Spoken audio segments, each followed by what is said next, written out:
আমার প্রিয় দর্শক বন্ধুরা, আমরা দীঘা পর্ব শেষ করে কিভাবে পুরী এলাম দীঘা থেকে তা আগের ভিডিওতে দেখিয়েছি। আজ আমাদের সকালটা শুরু করব পুরীর সমুদ্র থেকে। আশা করি আপনাদের ভালো লাগবে। তাহলে শুরু করা যাক।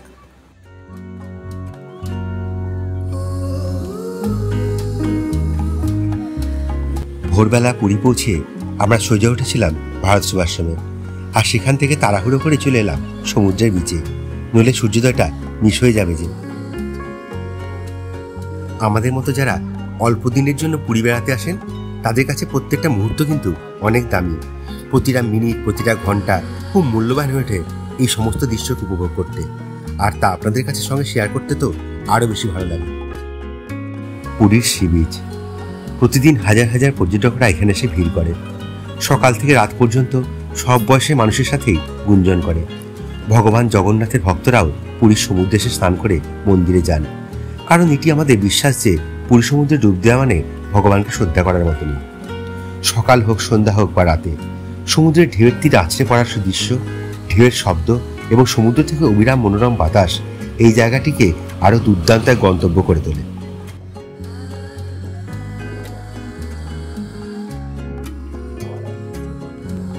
দীঘাতে উট দেখতে পাওয়া যায় না, ওখানে ঘোড়ার প্রচলনটাই বেশি, কিন্তু পুরীতে আসলে অজস্র উট দেখতে পাওয়া যায়, আর খুব সুন্দর করে তাদেরকে সাজানো। অনেকে উটের পিঠে চেপে ঘুরে বেড়ান, ফটো তোলে। আমরা একবারও চাপতে পারিনি, আমাদের একটু ভয় ভয় লাগে, যদিও ভয় পাওয়ার কিছুই নেই, কতজন তো চাপছে। বেশিরভাগ মানুষের মুখে শোনা যায় তারা বহুবার পুরী এসেছেন এই সমুদ্রের টানে। কাজে যত দিন গিয়েছে পুরীকে মানুষ নতুন রূপে খুঁজে পেয়েছে। ভোরের সূর্যোদয় থেকে বিকালে সূর্যাস্তের সাক্ষী হয়ে রয়েছে আমাদের মতো ভ্রমণ পিপাসু মানুষরা। ক্যামেরাবন্দি হয়েছে সেই ছবি, আর তারপরেও আকর্ষণ কিন্তু একটুও কমেনি। সমুদ্র সৈকত কে না ভালোবাসে। দূর থেকেও ঢেউয়ের গর্জন শোনা যায়। দুধ সাদা ফেনার মতো ঢেউগুলি তীরে এসে আছড়ে পড়ে। সমুদ্রের তীরে দাঁড়ানো মানুষগুলো কেউ পা ভিজায়, কেউ স্নান করে, কেউ বা দাঁড়িয়ে বুক ভরে নিঃশ্বাস নেয়।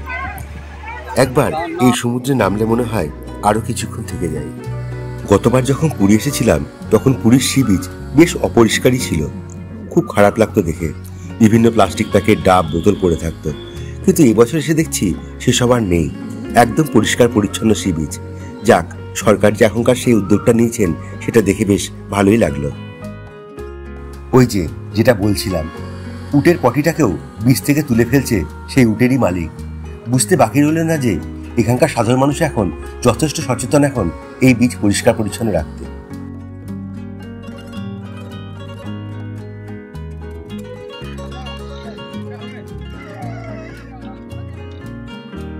ওই যে সামনে দেখছেন, ওগুলো সব সিভিউ হোটেল।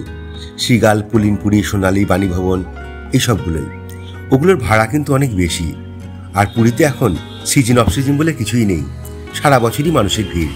তবে শীতকালটা মনোরম বেশি অনেক, আর বর্ষাকাল তো সমুদ্রের উত্তাল ঢেউ।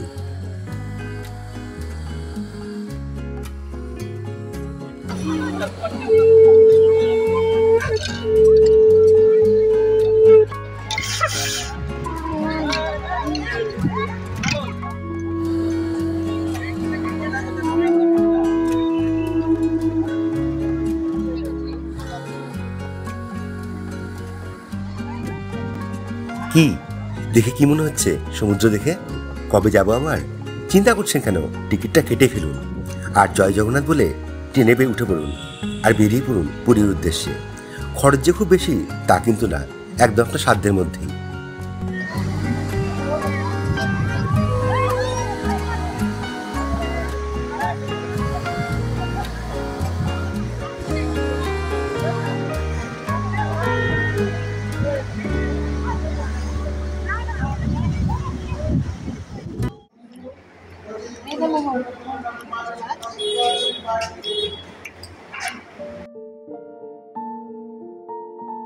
এখন সকাল 8টা। সমুদ্র বিচে অনেকক্ষণ সময় কাটিয়ে চলে এলাম ব্রেকফাস্ট করতে। আর এটি হলো 13 পার্বণ রেস্টুরেন্ট। অনেক ব্লগে আমরাও দেখেছি, তবে এই প্রথমবার আমরা এলাম। পুরী স্বর্গদ্বার শ্মশানঘাট থেকে আর একটু সামনে এগিয়ে আসলেই এই 13 পার্বণ রেস্টুরেন্ট দেখতে পাবেন। খুব ভিড় হয় অন্য সময় এখানে, জায়গাও পাওয়া যায় না। তবে আমরা যেহেতু একটু আগে এসেছি তাই খুব ফাঁকা এখন। সুন্দর পরিষ্কার পরিচ্ছন্ন সাজানো গুছানো এই রেস্টুরেন্ট দেখে ভাবলাম দাম বোধহয় বেশি হবে কি, কিন্তু না, চাটে দেখলাম নর্মাল রেটই আছে। আজ মন্দিরে যাব, তাই ননভেজ খাবো না ঠিক করলাম। সকালের অপশানে বেশ কিছু আইটেম ছিল, কিন্তু আমরা আলুর পরোটা আর দইটাই নিব ঠিক করলাম। আপনারা চাইলে দুপুরের লাঞ্চ ও রাতের ডিনারটাও এখানে করতে পারেন। পাশেই যদিও শ্মশানঘাট, কিন্তু কোনো রকম বাজে গন্ধ আসে না। মোট কথা ভালোই লাগছে। এখন খাবার কেমন সেটা আসুক, তারপর বলছি। ওই যে গরম গরম আলুর পরোটা ভাসছে আমাদের জন্য। সত্যি বলতে কি, খিদেটাও ভীষণ পেয়েছে। বসে আছি হাঁ করে, কখন দেবে কখন দেবে। এমনিতে দীঘা থেকে পুরী আসার সময় সেইভাবে খাবার ওঠেনি, আর আমরাও খেতে পাইনি ঠিক মতো।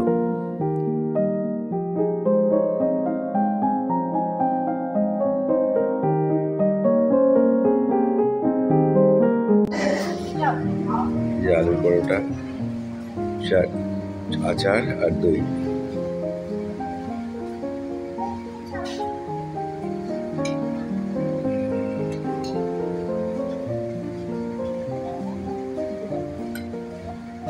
চলো তাহলে খাওয়া শুরু করি।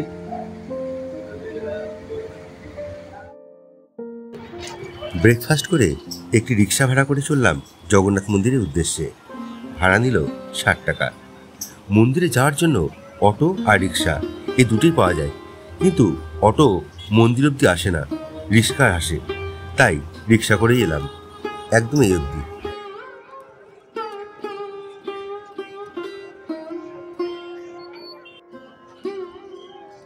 চার ধামের এক ধাম এই পুরীর শ্রী জগন্নাথ মন্দির। ভগবান বিষ্ণুর একটি রূপ। এই প্রাচীন মন্দিরটি প্রতি বছর লক্ষ লক্ষ ভক্তদের পূজা গ্রহণ করে থাকেন। জগন্নাথ পুরী মন্দির তার সমৃদ্ধ ইতিহাস, আচার অনুষ্ঠান এবং অসংখ্য রহস্যের জন্য পরিচিত। ভগবান জগন্নাথ তার ভাই বোন বলভদ্র ও সুভদ্রার সাথে উৎসর্গীকৃত হল এই পবিত্র স্থান। এই মন্দিরের বেশ কিছু রহস্যের মধ্যে একটি হল এই মন্দিরের শীর্ষে উড়ন্ত ধ্বজা, যা বাতাসের বিপরীত দিকে প্রবাহিত হয়। এর কারণ কি তা বিজ্ঞানী গবেষকরাও আজ পর্যন্ত জানতে পারেননি। আরেকটি ব্যাপার হলো, এই মন্দিরটি যুগ যুগ ধরে নো ফ্লাই জোন, অর্থাৎ কোনো বিমান যদি মন্দিরের উপর দিয়ে যায় তা রহস্যজনকভাবে যান্ত্রিক গোলযোগ হওয়ার সম্ভাবনা থেকেই যায়। এমনকি ড্রোনও পর্যন্ত ওড়ানো যায় না এখানে। এখন কিন্তু নিয়ম অনেক বদলেছে। মন্দির থেকে সোজা আপনাকে এখানে আসতে হবে। এখানে বসার ব্যবস্থা আছে, তারপর সেখান থেকে ভেতরে আরেকটা ঘর, সেখানেও বসার ব্যবস্থা। তারপর আস্তে আস্তে আপনাদের সুষ্ঠুভাবে মন্দিরে প্রবেশ করানো হবে। এতে পান্ডা ছাড়াই আপনি পুজো দিতে পারবেন, তবে সময় একটু বেশি লাগবে। আর হ্যাঁ, মন্দিরের পাশাপাশি রয়েছে মোবাইল এবং জুতো রাখার স্থান। সেখানে আপনি বিনামূল্যে আপনার মোবাইল এবং আপনার জুতো সেখানে জমা দিতে পারবেন।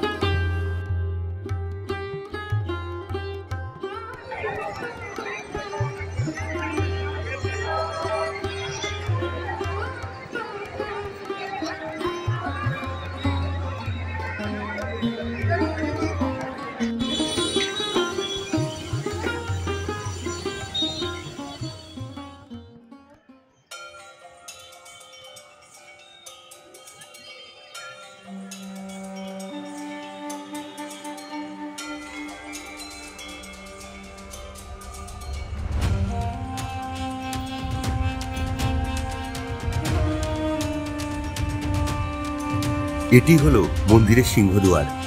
যদি আপনি পান্ডা নেন তাহলে এখান থেকেই প্রবেশ করতে পারবেন ডাইরেক্ট, লাইনে দাঁড়াতে হবে না। সোজা আপনাকে পূজা কক্ষে প্রবেশ করিয়ে দেবে আপনার পান্ডা। তার জন্য কিন্তু চার্জ একটু বেশি পড়বে।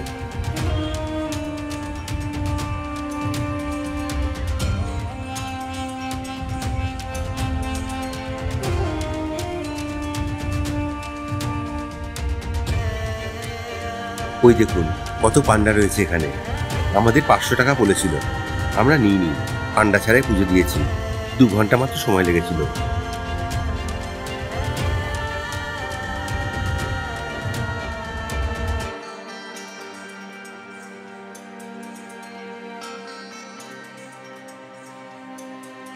চেন্নাই যেমন তিরুপতি, সেরকম উড়িষ্যার এই জগন্নাথ ধাম। প্রচুর দান পড়ে এই মন্দিরে, আর এক একটা বিশাল অঙ্কের রেভিনিউ পায় এই উড়িষ্যার গভর্নমেন্ট এই মন্দির থেকে।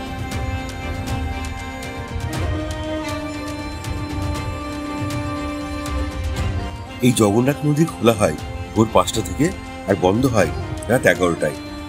যত বেলা বাড়বে তত ভিড় হয় বেশি। আপনারা চেষ্টা করবেন যতটা সম্ভব সকালে আসার।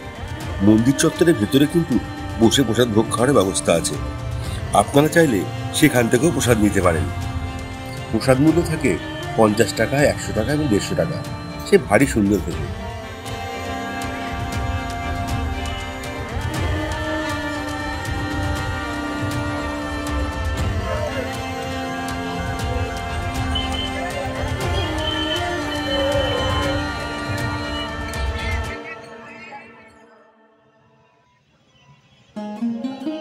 মন্দিরের নথি হিসেবে অবন্তীর রাজা ইন্দ্রদ্যুম্ন পুরীতে এই মন্দির প্রতিষ্ঠা করেছিলেন।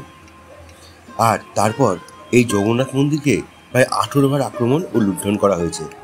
1568 সালে বাংলার কররানী রাজা সুলাইমান খান কররানীর সেনাপতি কালাপাহাড় এই জগন্নাথ মন্দির আক্রমণ করে। তারপর বিগত প্রায় 9 বছর এই জগন্নাথ মন্দিরে রথযাত্রা হয়নি।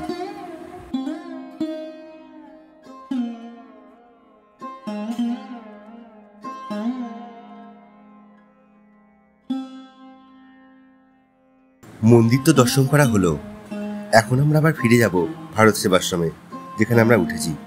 দেখা হচ্ছে আবার সন্ধ্যার সময়ে। এখন বিকাল 5:30। চলে এলাম স্বর্গদ্বার চৈতন্য মূর্তির সামনে। সন্ধ্যা রাতের দৃশ্য কিন্তু একদম অন্যরকম। অনেকেই কেনাকাটা করছে আর আলোয় ঝলমল করে উঠেছে গোটা পুরী শহর। আর ওই যে দেখুন, ইসকনের বিদেশি ভক্তদের কৃষ্ণ নাম ও পুস্তক বিতরণ। কিছুক্ষণ এদিক ওদিক ঘুরে সোজা চলে এলাম সি বিচে। আর এসে দেখি একজন মিষ্টান্ন দ্রব্য ফেরি করছে। পুরীর সি বিচের প্রধান মিষ্টান্ন হলো মদনমোহন। আহা, না খেলেই নয়।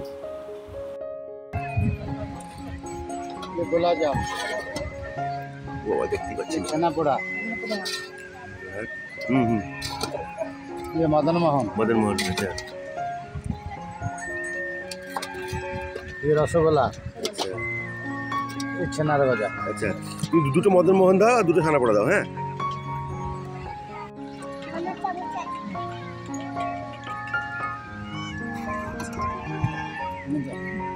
নাম করে হবে না।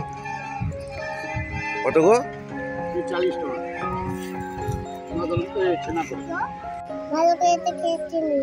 এটা কি হ্যাপি বার্থডে কেক নাকি? ছানা পোড়া মদনমোহন।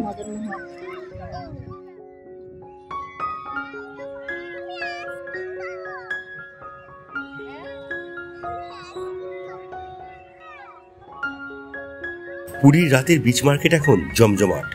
রঙিন ছাতা আলোতে ঝলমল করছে এই বিচ। আর স্থানীয়রা পশা সাজিয়ে বসেছে নানাবিধ জিনিস নিয়ে। চলুন একবার দেখে আসি।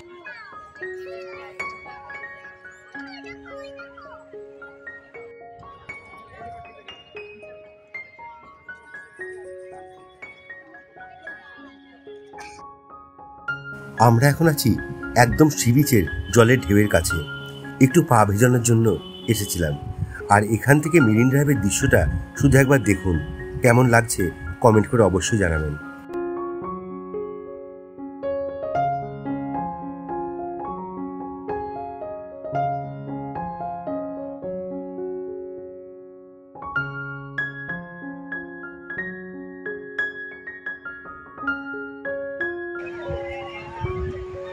সারাদিন আমাদের মতো পর্যটকদের পিঠে চাপিয়ে ঘুরতে ঘুরতে ওরা এখন অনেক ক্লান্ত হয়ে পড়েছে, তাই রেস্ট দিচ্ছে।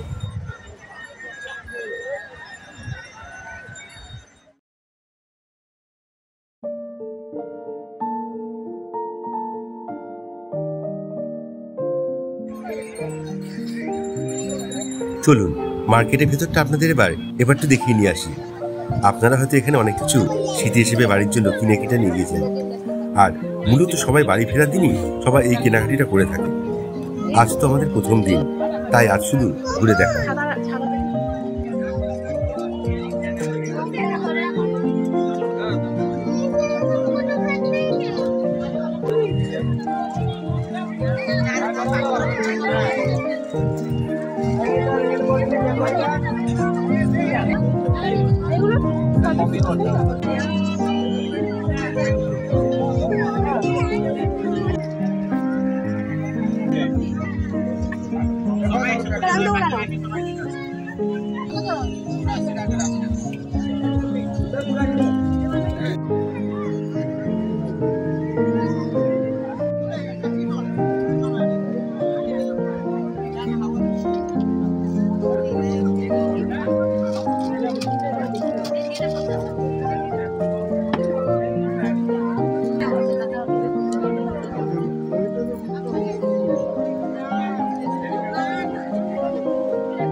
জগন্নাথ মন্দির থেকে পূজারীরা এসেছেন সমুদ্র পূজা করতে।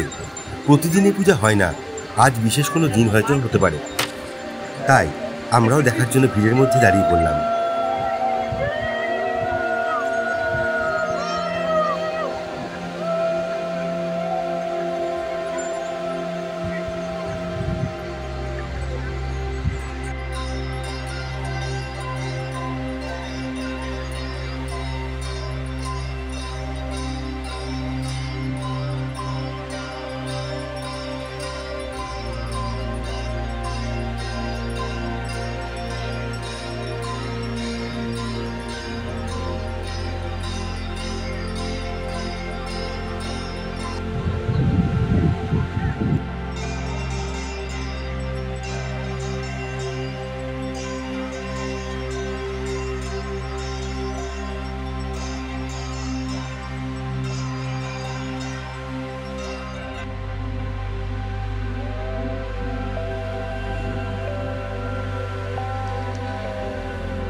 আজ রাতে ডিনার করবো এখান থেকে।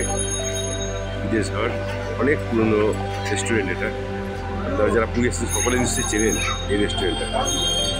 চলুন যাওয়া যাক।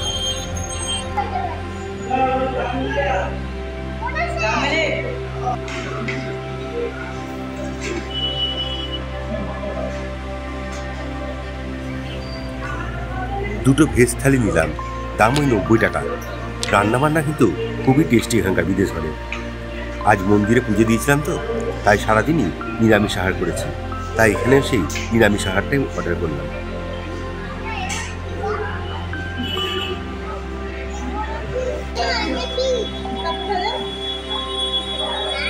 খাওয়া দাওয়া সেরে আমরা চলে এলাম ভারত সেবাশ্রমে। অনেকে যারা আজ চলে যাবে তারা বসে আছেন, আর আমরা এখন ঘরে যাব। আমাদের ভিডিওটি কেমন লাগলো অবশ্যই জানাবেন, আর নতুন দর্শকবৃন্দ হলে অনুরোধ থাকলো সাবস্ক্রাইব করে দেওয়ার জন্য, আর লাইক শেয়ার তো অবশ্যই করবেন। আজ আসি তাহলে, শুভরাত্রি।